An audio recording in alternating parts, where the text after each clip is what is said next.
Did you know Castlevania? Symphony of the Night hides an entire second castle, upside down, locked behind one of the greatest mysteries in PlayStation history. Most players never even knew it existed, but today, we're unlocking the truth behind the inverted castle. Stick around, because I'll show you how to unlock it, what secrets are hidden inside, and why missing it means you're not even playing the full game. Love hidden secrets and retro game lore?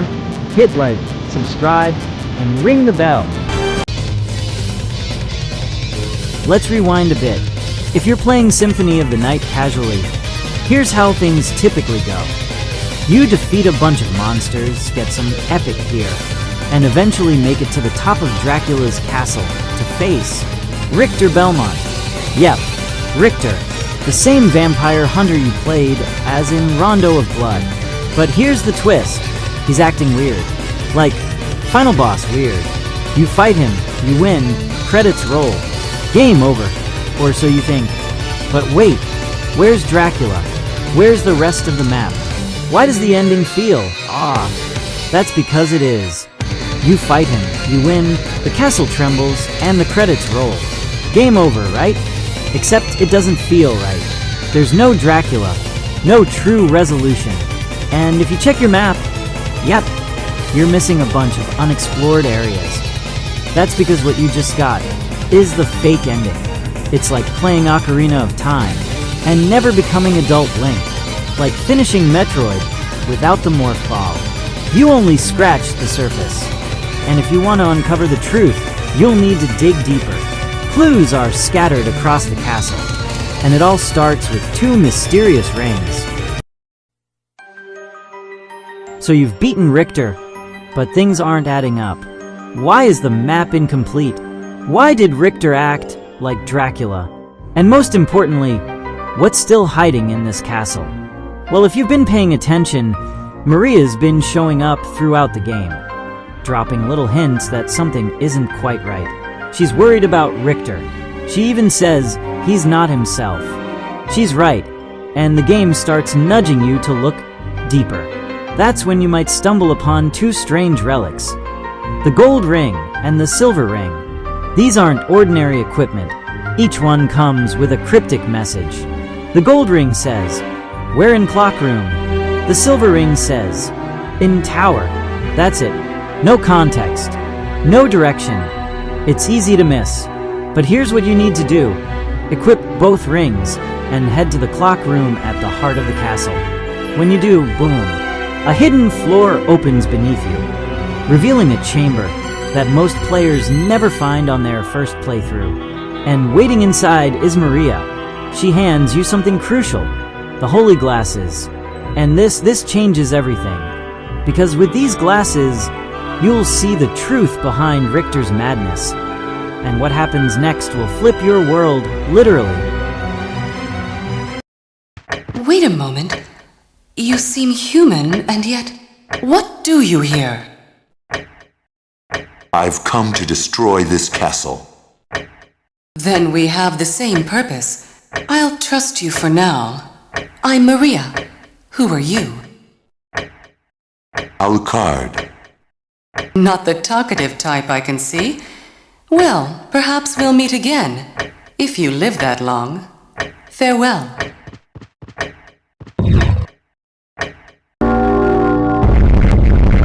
So now you've got the holy glasses. You're probably thinking, cool, another accessory. But these aren't for defense or stats. These let you see the unseen. And trust me, it's about to blow your mind. You head back to Richter. Same boss fight. Same music. Same taunts. But this time something's different. There it is. Floating above Richter is a glowing green orb. You couldn't see it before, but it's been there all along. And that's the real villain.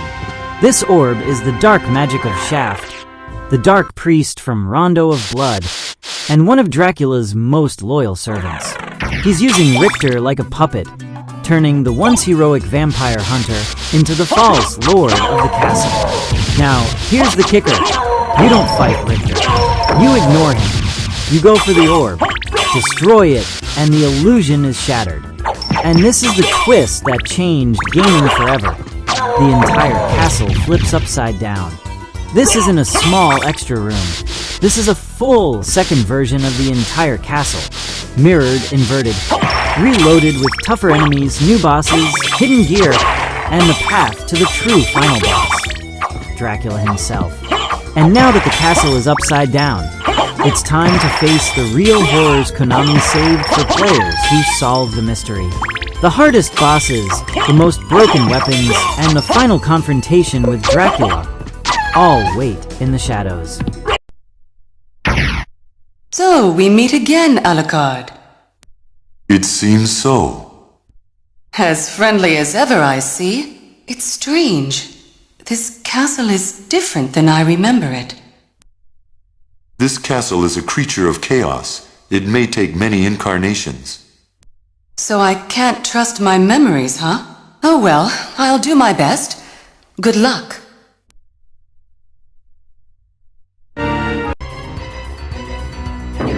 So, you've just shattered the illusion. Shaft's control over Richter is broken. And suddenly, a massive shift happens. A rift in reality tears open. And Alucard is sucked into a new realm. You wake up in a familiar place, but something's wrong. The castle feels the same, but it isn't. You've officially entered the inverted castle. And let's get one thing straight. This isn't some bonus level or post-game throwaway. This is half the game. A full, mirror version of Dracula's castle, flipped completely upside down. It's the same layout on paper, but everything has changed. Gravity, enemy placement, loot locations. Even how you navigate is different. Rooms that were once easy to walk through now force you to think vertically. That hallway where you breeze through on foot, now it's a giant pit, and the floor is the ceiling. Your original goal was 100% map completion. Now you realize the game actually goes up to 200%, twice the space, twice the exploration, and way tougher enemies waiting around every corner. What's so genius here is that the developers didn't just recycle the original map, they reimagined it. By inverting the layout, they created new challenges from old rooms. It's familiar, but twisted, comforting, and creepy. You're also dealing with a serious difficulty spike. Enemies hit harder, bosses are nastier, and you're going to need your best gear and your best instincts to survive. This is where the game's true Metroidvania roots kick in. The inverted castle is non-linear, unpredictable, and absolutely packed with secrets. By now, the game expects you to know how to use everything. Your transformations, your sub-weapons, your spells. It's like the first castle was training wheels, and now you're in expert mode. Flying becomes essential. Mist form lets you slip through deadly spiked corridors. The level design demands creativity, precision, and memory of the original castle layout. And let's not forget the atmosphere. The inverted castle oozes dread. There's this overwhelming feeling of unnatural wrongness. The music shifts. The visuals are darker. It's like you've crossed into another plane of existence. A cursed reflection of everything you thought you understood. This is Dracula's true domain. His chaos, his legacy, and the real final battle hasn't even begun. Coming up next, we'll explore the hidden treasures, broken weapons, and brutal bosses that make the inverted castle one of the greatest secrets in gaming history. Trust me, you haven't seen anything yet. So, you're in the inverted castle, and you're starting to realize this place isn't just upside down, it's stacked. Hidden rooms, god-tier weapons, and some of the most insane boss fights in the entire series are tucked away here, if you know where to look. First off, secrets. The inverted castle is absolutely loaded with hidden passages and obscure item drops. You thought the normal castle was cryptic? This place demands wall checking, item combing, and a sixth sense for suspicious corners. You'll find powerful relics tucked away in the weirdest places, like the Ring of Varda, one of the best accessories in the game, boosting every stat, or the Mablung Sword, an underrated beast. You'll find powerful relics tucked away in the weirdest places, like the Ring of Varda, one of the best accessories in the game, boosting every stat, or the Mablung Sword, an underrated beast. And the game never tells you this stuff. You have to find it. But if you know anything about Symphony of the Night, you know there's one item that breaks the entire game wide open: the Crissaegrim. This sword doesn't just hit hard, it hits fast. Like, for hits per button, press fast. No charge up, no delay, just straight chaos. Enemies don't get a chance to move. Once you get it, even the toughest bosses become a joke. It's hidden in the Inverted Castle's Forbidden Library, dropped by Schmooze. Yes, the floating apple-headed book demons. It's rare, but once you get it, you're basically unstoppable. The Inverted Castle doesn't just up the loot, it cranks up the boss fights too. You'll face corrupted versions of previous enemies, mythic creatures, and even your own doppelganger, on steroids. Death returns for a rematch, and he's brutal. So does the creature, and you'll even face Darkwing Bat, a savage callback to Dracula's monstrous forms. And each boss drops rare loot, gear, relics, or story fragments that flesh out the lore even further. Piece by piece, you realize everything's building to one final confrontation. Once you've conquered every room, every relic, and every monstrous guardian, you unlock the path to the throne. The real Dracula awaits. No tricks, no puppets, just the Prince of Darkness himself. In the final chapter, we're facing the epic last battle and unlocking the true ending. But there's a reason this fight hits harder than just gameplay. It's personal, it's tragic, and it's one of the best final showdowns in gaming history.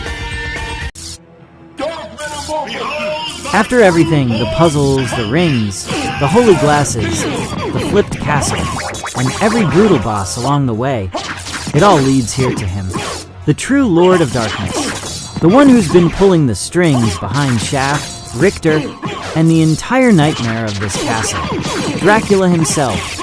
But this isn't just another boss fight, it's personal. Alucard isn't just some random hero, he's Dracula's son, and now, father and son stand on opposite sides of fate. There's anger, regret, but also tragedy. Dracula's consumed by darkness. Not just power, but grief. In Castlevania lore, he became a monster after losing his wife, Lisa, Alucard's mother.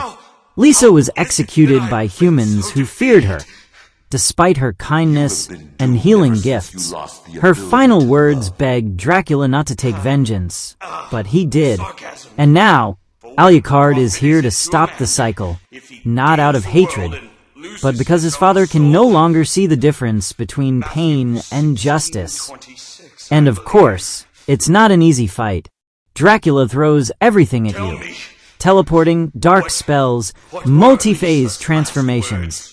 His second form, pure nightmare fuel. You need every skill, every item, every trick you've learned across the entire game. Mist form to dodge, bat form to reposition. This fight is a test of everything you've mastered. And when he finally goes down, it's not a triumphant victory. It's somber. Alucard doesn't celebrate. He mourns. The inverted castle begins to collapse. Alucard escapes with Maria, watching the ruins fall beneath the night sky. But even now, Alucard chooses to vanish. He's part vampire, after all, and he fears that part of himself could bring darkness too. So he returns to the shadows. And that's where the legend of Alucard ends, for now. Silent, tragic, heroic. And that, my friends, is the secret of the Inverted Castle, one of the greatest twists in video game history. A story hidden behind fake endings, obscure items, and emotional depth most games still struggle to match. If you loved this deep dive into Castlevania, Symphony of the Night, smash that like button, subscribe for more retro game mysteries, and ring the bell so you never miss a hidden story again. Drop a comment with your favorite secret in Castlevania Symphony of the Night, or let me know which classic game you want us to explore next. Until next time, keep hunting secrets. And remember, evil never truly dies.